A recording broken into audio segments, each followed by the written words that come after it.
Tom boy का क्या राज है? टॉम बॉय पूजा रावत। पता नहीं बाइक मेरे इशारों पे नाचती है या मैं बाइक के इशारों पे हूँ। अगर मैं हाथ छोड़ दूँ तो वो बाइक मेरा पूरा सपोर्ट करती है। लाइफ में अगर आप जिंदगी को अच्छे तरीके से जीना चाहते हो तो आपको समाज सेवा करनी चाहिए। आपने शायद पॉलिटिकल पार्टी भी ज्वाइन की हुई है, तो उनके बारे में क्या कहना चाहते हो? उसमें कैसी रुचि है, किस तरह से आप आगे बढ़े हो? नेशनल शूटर का किस तरह का सफर रहा आपका? तो मुझे बहुत सपोर्ट मिला उन दोनों मैम का और उन्होंने मुझे एनसीसी ज्वाइन करवाया। आप बहुत अच्छी बाइकर्स हो, तो आप हाथ छोड़कर चलाती थी, तब डर नहीं लगा या ये हिम्मत कहाँ से आई?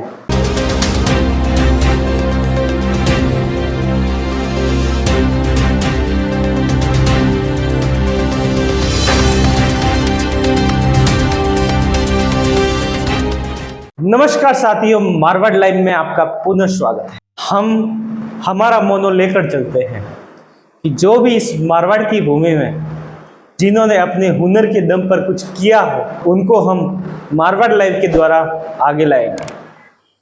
आज एक और ऐसी कहानी में लेकर आ रहा हूं कि एक लड़की जो नेशनल शूटर के रूप में भी अपनी छाप बना लेती है, एक लड़की बहुत ही बड़ी समाज सेविका के रूप में अपनी छाप बना लेती है, एक लड़की बहुत ही बड़े छात्र नेता के रूप में अपनी छाप बना लेती है, और एक लड़की जो अपने आप को बहुत बड़ी समाज सेविका के रूप में छाप बना लेती है। आइए चलते हैं सिरोही की धरती पर पूजा रावल के साथ। तो पूजा जी, टॉम बॉय का क्या राज है? टॉम बॉय पूजा रावल। एक्चुअली मुझे पता नहीं था टॉम बॉय का मीनिंग क्या होता है।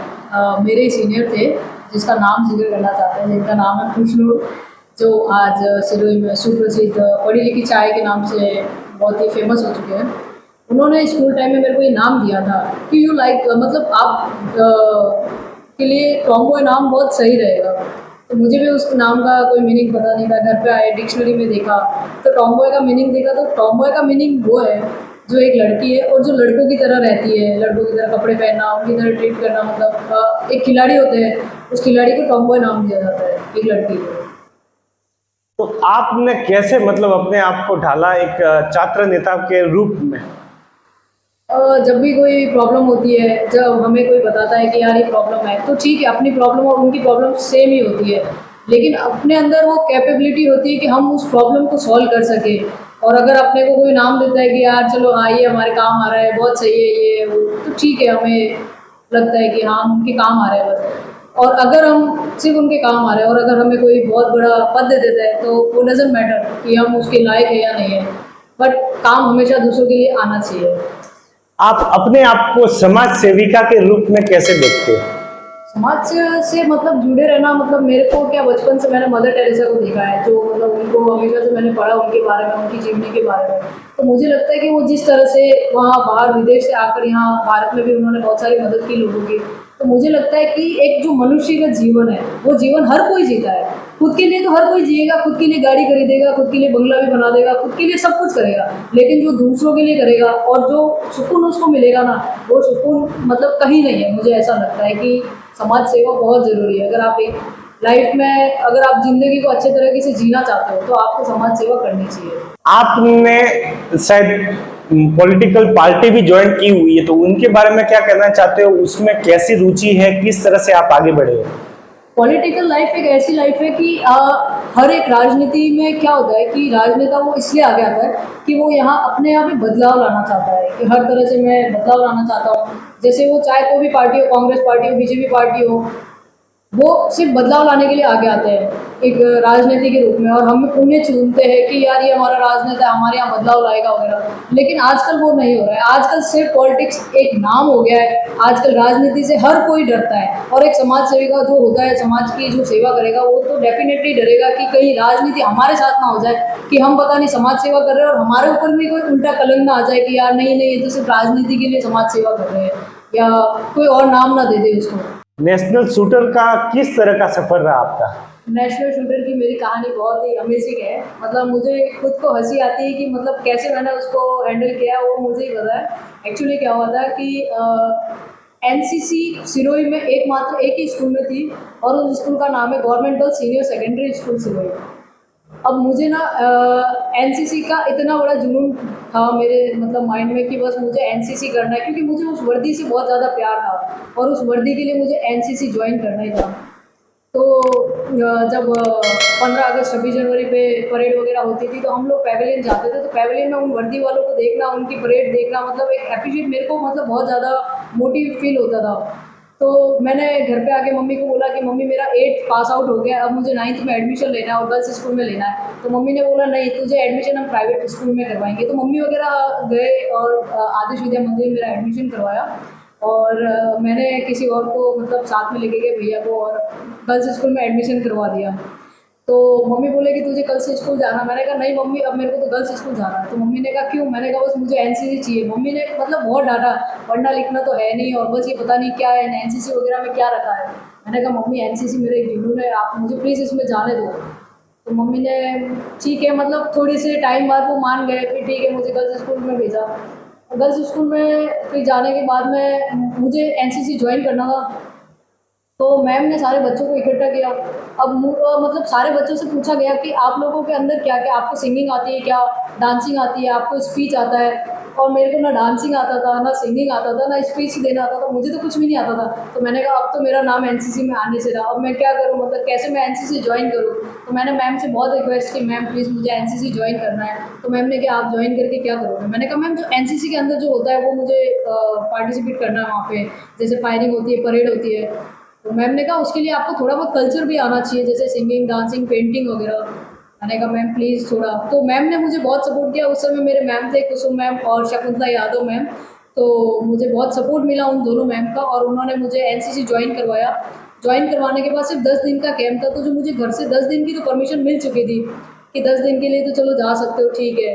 फिर 10 दिन के बाद मेरे लिए वहाँ से लेटर आया कि आपका सिलेक्शन हो गया आगे के लिए, तो आपको 10 दिन और यहीं पे रुकना है। तो उन्होंने कहा कि हम आपको 2 दिन की लीव दे रहे हैं, आपको वापस परसों यहीं आना है। मैंने कहा ठीक है। जब जैसे ही वापस घर पे आए तो घर से वापस जाने के लिए मना हो गया कि नहीं अब आप नहीं जा सकते हो वहाँ पे, क्योंकि अब आपको पढ़ाई करनी है वगैरह। थोड़ा घर से सपोर्ट नहीं मिला। तो फिर मैंने मैम से स्कूल में बात की, जो हमारे प्रिंसिपल मैम थे उनको। तो उन्होंने मुझे कहा कि ठीक है आप जा सकते हैं, मैं बात करूँ आपकी मम्मा से वगैरह। तो उन्होंने घर पे बात की, तो मम्मा को थोड़ा समझाया कि देखो बच्ची का बहुत आप समझ नहीं पाओगे, एनसीसी में सेलेक्ट होना बहुत बड़ी बात है, आप भेजो उनको। तो मम्मा ने कहा ठीक है। तो मम्मा ने मुझे भेजा। उस समय थोड़ा बहुत फाइनेंशियल प्रॉब्लम हर किसी की लाइफ में रहता है, हर किसी के फैमिली में रहता है। तो मम्मी ने मुझे उस समय 500 रुपीज़ दिए थे। तो मुझे वो बहुत ज़्यादा लग रहे थे। 500 मतलब मेरे लिए इतनी बड़ी रकम थी कि मैं क्या बताऊँ। बट आप यकीन नहीं करोगे, वो 500 मेरे को मेरे एनसीसी ज्वाइनिंग से लगा के मेरे एनसीसी नेशनल तक का मेरे का उन्होंने साथ दिया 500 में। फिर उसके बाद में क्या हुआ, जब वापस 10 दिन का मेरा कैंप हुआ, उसके बाद उन्होंने कहा कि आपका फिर एक आगे सिलेक्शन हो गया, तो आपको वापस 10 दिन के लिए आगे जाना पड़ेगा। तो मेरे को थोड़ा टेंशन हुआ कि अब तो मम्मा मेरे को भेजेंगे नहीं, तो अब क्या होगा, मतलब अब समझ में नहीं आ रहा था कि अब आगे कैसे जाएँ। तो फिर मैंने कहा अब मुझे सर घर नहीं जाना है, आप मुझे डायरेक्ट वहीं ले जाइए। तो बोले ठीक है। तो 10 दिन और बीत गए। फिर घर से फ़ोन आने लगे, बेटा कहाँ है तू, 1 महीना होने वाला है। मैंने कहा हाँ मम्मी वो थोड़ा सिलेक्शन हो गया, तुझे पढ़ाई वढ़ाई तो करनी नहीं है, मैंने तेरे को पहले ही कहा था गर्ल्स स्कूल में तेरा एडमिशन करवाना नहीं है। मैंने कहा मम्मा 10 दिन की तो बात है, ठीक है। फिर उसके बाद मुझे मजबूरन अपना फ़ोन स्विच ऑफ करना पड़ा, और क्योंकि मेरा सिलेक्शन नेशनल के लिए हो गया था और अब वहाँ से मुझे पीछे हटना थोड़ा पॉसिबल नहीं लग रहा था। तो फिर हमें सीधा जोधपुर से दिल्ली के लिए लेके गए। तो अब मम्मा क्या करें, तो मम्मा को कुछ समझ में नहीं आ रहा था। तो मम्मा ने सिरोही के जो DYSP साहब थे, जयराम जी विश्नोई, उनके पास फ़ोन करवाया कि मेरी बच्ची तो स्कूल से कहीं कैंप में गई हुई है, तो आप पता करो। तो उन्होंने पता नहीं कैसे कांटेक्ट करके कि दिल्ली हाईकोर्ट हमारा जो हेडक्वार्टर होता है वहाँ पे फ़ोन करवाया और उनको बोला कि जो राजस्थान से है पूजा रावल, आप प्लीज़ उनसे कांटेक्ट करवाइए। तो उन्होंने मुझे कांटेक्ट करवाया। फिर मैंने बात की, फिर मम्मा को बोला मम्मा मेरा नेशनल में सेलेक्ट हो गया। मम्मा बोले मुझे कुछ समझ में नहीं आता, तो बस घर आ जा, तेरे को 1.5 महीना हो गया है। मैंने कहा हाँ मम्मा बस घर पे आने ही वाला है। तो बस वो मोमेंट मेरे लिए बहुत ज़्यादा मतलब होता कि मतलब बता नहीं सकते। बहुत प्राउड फील हो रहा था मुझे कि मैंने नेशनल पे अपना शूटिंग का पूरा, मतलब उस समय मेरे पास कोई वर्ड ही नहीं था। वहाँ से मेडल लेके आना, घर पे प्राइज़ लेके आना और फिर घर पे आके उन सबको फैमिली को फेस करना, जिनको बिना बताए सिर्फ एक 10 दिन का कैंप का बोल के इतने टाइम मैंने निकाला था वहाँ पे। फिर जब घर वालों को पता चला कि दिल्ली पे जाके प्रेजेंटेशन अपना शूटिंग का दे के आया, उसके बाद में क्या हुआ, जब यहाँ पे सिरोही आने के बाद कलेक्टर सर हमें सम्मानित करते हैं, जब उन्हें पता चला कि वो कलेक्टर से भी ये सम्मानित होने वाले, तब उन्हें लगा कि हाँ इसने कुछ बड़ा किया है। तो ये सफ़र था मेरा नेशनल शूटिंग का। शारीरिक शिक्षक में आपका चयन हुआ किस कारण से और कैसे हुआ? शारीरिक शिक्षक की भी एक बहुत बड़ी कहानी है। सिरोही में जो गुरुकुलम जो कोचिंग संस्था चलाते हैं हमारे कैलाश जोशी सर, उन्होंने वहाँ पे मुझे बोला था कि आप आओ कोचिंग ज्वाइन करो, अच्छे से पढ़ाई वढ़ाई करो, थोड़ा अपना, जब जैसे समाज सेवा करते थे तो लोग कहते थे चलो समाज सेवा एक ठीक है, लेकिन आप खुद क्या हो। तो मुझे वो बात लग गई कि यार सही है, हम खुद क्या है तो हमें कुछ बन के दिखाना चाहिए। तो जब बात लग जाती है ना, तो उसके बाद से मैंने वहीं पे गुरुकुलम जो सिरोही से मैंने थोड़ी बहुत पढ़ाई करी। फिर वहीं से मुझे आगे के लिए मतलब ये हुआ कि अब थोड़ा, फिर एक मेरे मित्र हैं, उनका नाम है संतोष कुमार, वो है देव से है, वॉलीबॉल प्लेयर है वो। हाँ, वो नेशनल खेले हुए हैं और उन्होंने अपनी 6 बहनों को भी बहुत सपोर्ट किया, वो भी आज नेशनल प्लेयर कोच है। तो उन्होंने मुझे सजेस्ट किया कि तू बीपीएड कर ले, बीपीएड में बहुत सही है, 2 ही एग्जाम होते हैं, फर्स्ट पेपर सेकंड पेपर, और बहुत सही है और हो जाएगा, और तूने जो गेम्स में खेल रखा है इतना, तेरा सर्टिफिकेट वगैरह काम आएगा। तो मेरा माइंड एकदम से चेंज हो गया और फिर मैंने बीपीएड के लिए तैयारी करना स्टार्ट कर दिया था। मम्मी का देहांत कब हुआ? 2014 में। उसके बाद आप अकेले पड़ गए? हाँ, उसके बाद मैं और भैया अकेले नहीं थे, भैया ने मेरे को बहुत सपोर्ट किया हर तरह से। मेरे भैया एक ऐसे हैं, सरल स्वभाव के हैं और बहुत ही अच्छे हैं, उन्होंने कभी मुझे कोई रोक टोक नहीं की। आज तक मैंने देखा है बहुत सारे लड़के ऐसे होते हैं, बहुत सारे भाई ऐसे होते हैं जो लड़कियों को बांध के रखते हैं, मतलब अगर किसी के मतलब कहीं जाना है करना है तो वो मना करते हैं, मतलब बहुत बांध के रखते हैं, मतलब वो विश्वास नहीं करते। जब कोई इंसान अपनी बहन पे विश्वास नहीं करेगा तो वो अपनी बीवी पे तो कैसे करेगा। तो मेरे भाई ने तो मुझे फुल सपोर्ट किया हर तरह से, उसने मुझे मेरे ऊपर बहुत भरोसा दिखाया, मतलब। तो मेरी तो भगवान से यही प्रार्थना है कि ऐसा भाई हर किसी को दे, हर किसी की किस्मत में हो। कौन से खेल में आप अच्छे हो? अच्छे तो क्या, बस खेल लेते थोड़ा बहुत, जैसे बैडमिंटन तो मेरा गेम था, स्टेट प्लेयर है, और क्रिकेट है, क्रिकेट में आरसीए में हम खेल चुके हैं, और फिर उसके बाद में नेशनल शूटिंग किया हुआ, तो नेशनल शूटर है।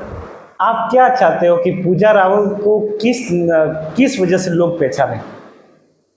अब देखो बहुत सारी चीज़ें हैं कि किस वजह से पहचान है। मेरा तो ये मानना है कि आप बस किसी के काम आते रहो, आप जितना काम आते रहोगे उतना आपको अच्छा फील होगा कि हाँ चलो आपने किसी की तो मदद की, मदद करते जाओ, बस यही है।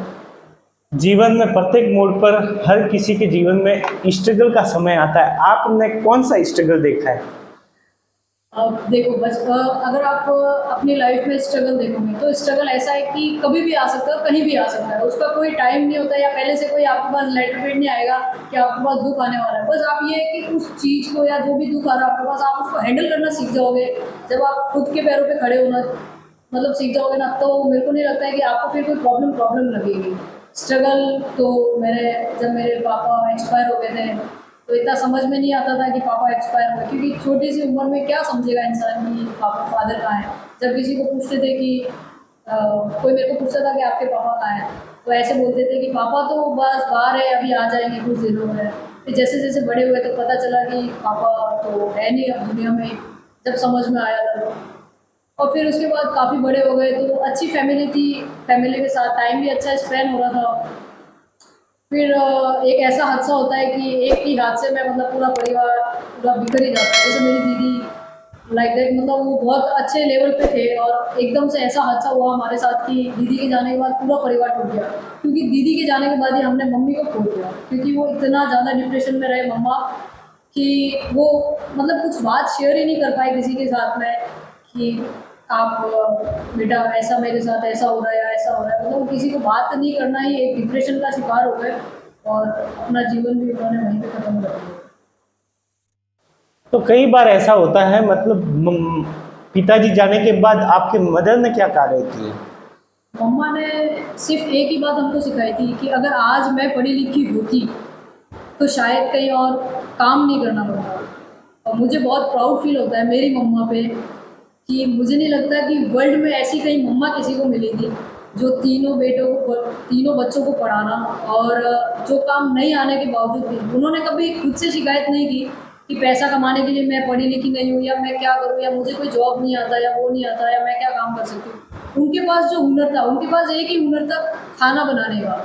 तो उन्होंने सिर्फ खाना बनाया, और खाना बनाने के बाद में लोग आज भी मम्मा की तारीफ करते हैं कि विमला जी क्या खाना बनाते थे। मतलब मुझे बहुत प्राउड फील होता है जब कोई ये बोलता है कि पूजा तेरी मम्मा खाना बहुत टेस्टी बनाती थी। तो उन्हीं से हमारा गुजारा चलता था जब मम्मा खाना बनाते थे, उन्हीं से हमको पढ़ाया लिखा। और मम्मा ने हमको एक ही बात बोली थी कि अगर तुम पढ़ लिख लोगे तो तुम्हें अगर लाइफ में कभी ऐसी प्रॉब्लम हो तो तुम्हें कभी किसी के सामने ऐसा कोई काम ना करना पड़े। इसलिए मम्मी ने हमें पढ़ा लिखाया। आप शूटर हो तो कभी ऐसा सोचा है कि मैं एक एकेडमी खोल लूँ?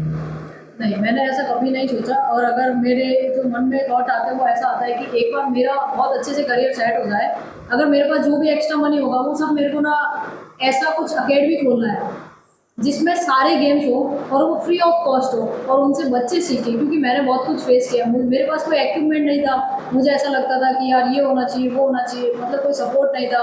फाइनेंशियल प्रॉब्लम रहती थी कि एक अपनी नॉर्मल से अपन को छोटी सी जॉब कर रहे हैं, उसमें इतना सैलरी आता था कि अपना कुछ दिन भर का या महीने का ग्रोसरी का सामान हो गया वगैरह हो गया, उसी में सारा खर्च हो जाता था। तो एक साइड में अपन इनकम नहीं निकाल पाते थे कि अपन ये कर ले वो कर ले। तो उस हिसाब से मुझे रहता है कि वो बच्चे इन फ्यूचर में बहुत अच्छे से तैयार हो सकते हैं जिनको फ्री ऑफ कॉस्ट कुछ मिल जाए, इक्विपमेंट मिल जाए, एक लेवल मिल जाए, एक ट्रैक मिल जाए, ताकि वो आगे आ सके। आप बहुत अच्छी बाइकर्स हो, तो आप हाथ छोड़कर चलाती थी, तब डर नहीं लगा या ये हिम्मत कहाँ से आई? ये बहुत अच्छा सवाल है आपका। मतलब बाइक से मुझे यूँ लगता है कि पता नहीं बाइक मेरे इशारों पे नाचती है या मैं बाइक के इशारों पे हूँ। अगर मैं हाथ छोड़ दूँ तो वो बाइक मेरा पूरा सपोर्ट करती है।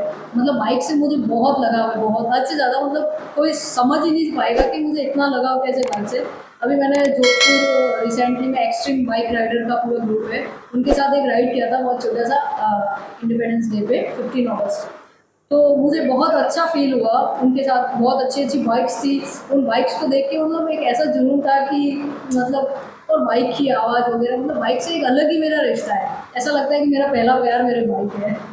फोटोग्राफर के रूप में आप अपने आप को कैसे देखती है? और मेरे को क्या मूवीज़ का बहुत ज़्यादा शौक है, और मैंने आज तक जितनी भी मूवीज़ देखी है मतलब उन मूवीज़ से मुझे कुछ ना कुछ सीखने को मिला है। तो उस मूवीज़ में ना मैंने ऐसा ऐसा ही देखा है, मतलब जो कोई टूर पे जा रहा है, कोई बाइक राइडिंग कर रहा है, मतलब कोई पहाड़ों पे, किसी को फोटोग्राफी का शौक है, तो मुझे भी एक लग देख, मतलब जब वो कैमरा पास में आता है तो ऐसा लगता है कि बस एक कैप्चर करना है, कुछ ऐसा कैप्चर करना है जो लाइफ टाइम याद रहे। तो बस फोटोग्राफी का उसी समय से मेरा चलता रहा। बैडमिंटन का क्या किस्सा है आपके जीवन में? बैडमिंटन मैंने स्कूल लाइफ से स्टार्ट किया था। जब मैंने गर्ल्स स्कूल में एडमिशन लिया था तो वहाँ पे हमारे पीटी मैम थे, पद्मा गुर्जर मैम, उन्होंने मुझे बहुत सपोर्ट किया था। एक होता है ना लाइक दैट, हमारे घर में मेरी दीदी बैडमिंटन खेलते थे तो मुझे भी शौक था बैडमिंटन खेलने का। तो जब बच्चों को इकट्ठा किया जाता कि आप बताओ कौन कौन सा गेम खेलोगे, तो मैंने भी अपना नाम लिखवाया था बैडमिंटन में। तो मैम ने मुझे बोला कि देखो सर्विस वगैरह करनी आती है, मैंने कहा यस मैम। तो मैंने सर्विस वगैरह करी और फिर उसके बाद में मैम ने मुझे बहुत सपोर्ट किया। और जितने भी टूर्नामेंट हुए उनमें हमेशा मेरा रैंक लगा, डिस्ट्रिक्ट लेवल पे फर्स्ट रहे टूर्नामेंट में, और फिर उसके बाद में स्टेट वगैरह पे सिलेक्शन हुआ। और जो पद्मा मैम थे उन्होंने हर एक बच्चे को सपोर्ट किया, हर एक बच्चे को, जितने भी स्कूल के बच्चे थे जो टूर्नामेंट के लिए तैयार करते थे, वो पद्मा मैम खुद ही इतने एज में होने के बावजूद भी मतलब बच्चों को इस तरह से ट्रेन करते थे, ऐसा लग रहा था जैसे मैम अभी भी खेल सकते हैं हमारे साथ। तो उनका बहुत बहुत मतलब धन्यवाद है कि उन्होंने मुझे बहुत सपोर्ट किया। तो ये कहानी पूजा रावल की थी दोस्तों। तो ये कहानी आपको कैसी लगी है उसके बारे में तो कमेंट में लिखना है, और क्या सबक है अपने जीवन के लिए वो जरूर बताना है। और ये कहानियां आप बार बार लोगों तक पहुंचाओ, शेयर करो, ताकि उनको भी प्रेरणा मिल सके। तो दोस्तों अभी तक आपने लाइक नहीं किया, लाइक कर दो, और सब्सक्राइब तो कर ही लेना क्योंकि आप नए हो इस चैनल पर, ताकि कोई भी नया वीडियो आए तो वो सबसे पहले आपके पास आ सके।